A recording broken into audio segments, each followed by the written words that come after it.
It's the year 2009. Great games are launching left and right, but I'm not playing any of them. No. I'm not playing any of them because screw that. I'm busy getting a job, finding a house, doing big boy stuff. But today, we're going to be talking about Assassin's Creed 2, which was released in 2009.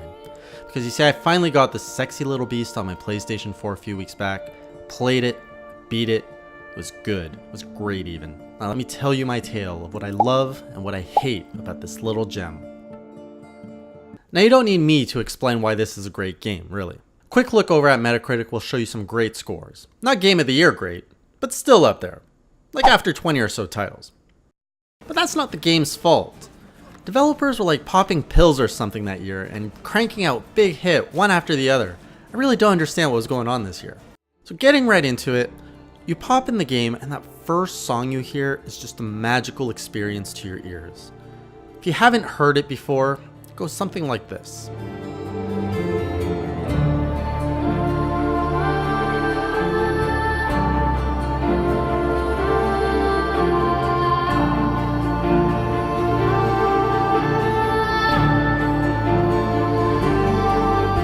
You have vocals, violin, that chilling melody that's both tragic yet hopeful. It's beautiful. If someone asks you what beauty sounds like, you put this music in their ears. You just shove it in there and you tell them to shut their face and appreciate that they were born in a time where they could listen to this masterpiece. I believe in giving credit where it's due. So shout out to you, Jesper Kid, or Kide. I'm not 100% sure how to pronounce your name. Anyways, he's the composer of this track. If you ever see this man on the streets, you give him a high five or a kiss. I don't really care. Whatever doesn't get you arrested because, so good. Next thing I came to love in this game were the characters. Now within minutes of being introduced to Ezio, I loved him. Self-expression is vital to understanding and enjoying life. You should find an outlet. I have plenty of outlets. I meant besides vaginas. Mother. He's got that ruggish Han Solo swagger to him, but still has a moral code, and that obligation to do the right thing for his family. Even if that means slaughtering all their enemies in cold blood, but hey, that doesn't matter, it's honor. People wouldn't understand anymore. Anyways, he's also got some great lines, great attitude, he's just an all-around lovable guy. Now standing by him in this cast is the fantastic Caterina Sforza, also known as the Countess of Forli, or even better known as the woman who cusses the invading forces like hell. You're not afraid of me. You will be when I come up there and cut your heads off, piece down your necks, and shove your faces up my pica! So it turns out she is actually based on an actual Caterina Sforza who was born in 1462. To quote badassoftheweek.com, Caterina Sforza was an ultra-tough, mean-ass, tyrannical ruler who dominated faces in the 15th century. Refused to back down from any challenge no matter how impossible, never registered fear, and went out of her way to ensure that everyone who crossed her wound up suffering slow, excruciating, and horrific deaths by her vengeful hands. Now you think a description like that fits a woman who looks like this? Neither would I, but apparently that's what Terra looks like. Just look at those eyes. Those eyes don't give a shit about you. Those eyes will cut you. Next, let me talk to you about the setting. As you probably know, this game takes place in Italy, around the 16th century. At first, I didn't really care that much about it. Then a friend points out a building in Florence commenting, "Hey, I visited that when I was touring Europe." I thought that was kind of cool, so I start going around the building asking how accurate it was, to which they replied, "It's exactly like that."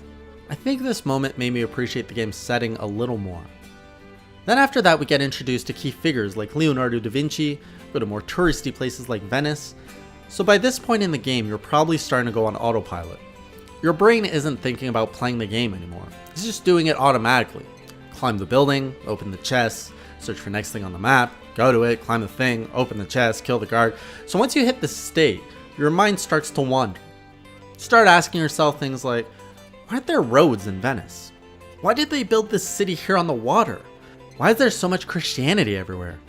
Why do I stand out so much if I'm supposed to be an assassin? And then it gets real.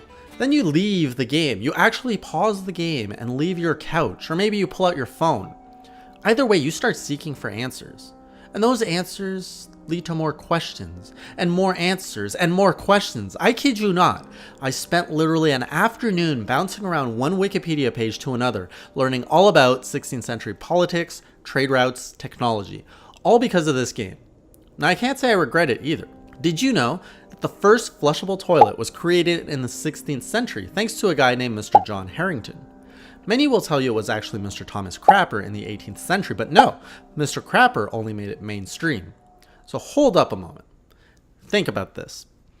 500 years ago, a man invents a system to empty a bowl of piss and shit from your home automatically, and no one bats an eye. Back then, you dump your junk in a pot that had to be discarded by a person, and nobody thought, hey, we should change this, until 200 years later. In cities, people would dump these old chamber pots out their windows. Imagine walking around town trying to dodge piss and shit raining from the balconies because these people couldn't embrace the work of Mr. Harrington. They'd rather toss their shit around. It's disgusting. So glad we have flushable toilets now. So anyways, while we're on the topic of settings and shit, let's talk about something I hated about this game. First thing was going back to the modern day. You know, let's spend all this time running around cool landscapes in a badass outfit with some badass weapons, and then suddenly just wake up in a damn office to talk to Lucy and listen to some douchebag in the corner over there complain about his modern problems. It's absolute whiplash. I understand why it's there, and I get that it ties in the whole franchise together, but I still hate it. Okay, now back to things I love. The villa upgrade system. I love it when a game gives you the sense of progress, and the villa upgrade system delivers. When you assassinate someone, their portrait goes up in a hidden room. When you buy a painting, it goes to your painting room. You buy any weapon or armor, it gets added to your collection that you can visit in the villa. There's even an architect that you can pay to upgrade buildings in town. Naturally, all this goes towards increasing your progress bars and helping you gain better stuff for your character. On top of all that useful stuff, the villa visibly improves as you invest in it, going from a rundown, abandoned building to the envy of Italy. Even more on top of that, the game rewards your efforts to improve the building by rewarding you with higher and higher payouts of in-game currency every 20 minutes.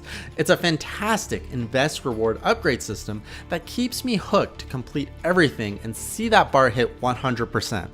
But that 100% probably won't ever happen because of two things: glyphs and those damn feathers.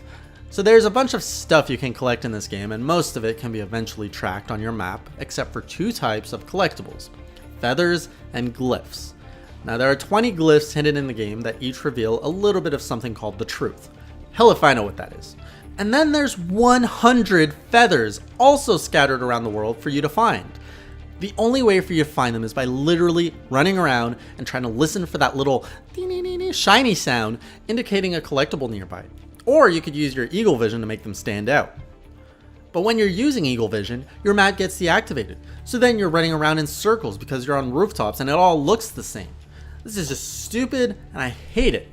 I love this game and I happily invested dozens of hours into it, but to be able to find the last remaining collectibles, I'd probably be looking at another dozen hours easily of wandering around and aimlessly trying to find these, and that's just not fun.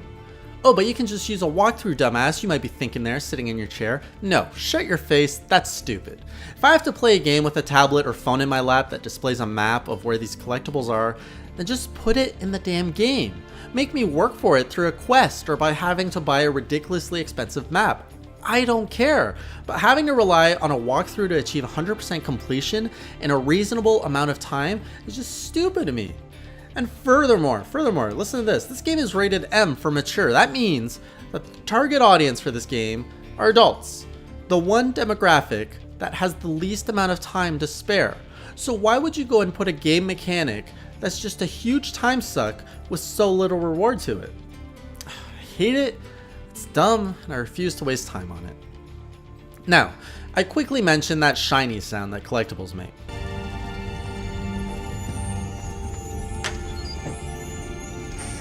You know, it's like a little whisper that catches you off guard as you're running around town. I just want to note that I love that. I love the little whispers. So many times while running around, I'd stop after barely hearing that tingle sound and would start searching the area for a collectible.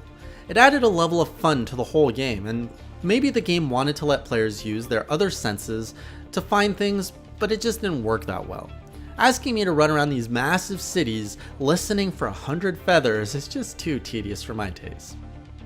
Lastly, there's just one other thing I hate about this game. Most of the time, climbing walls and jumping rooftops works just fine. And other times,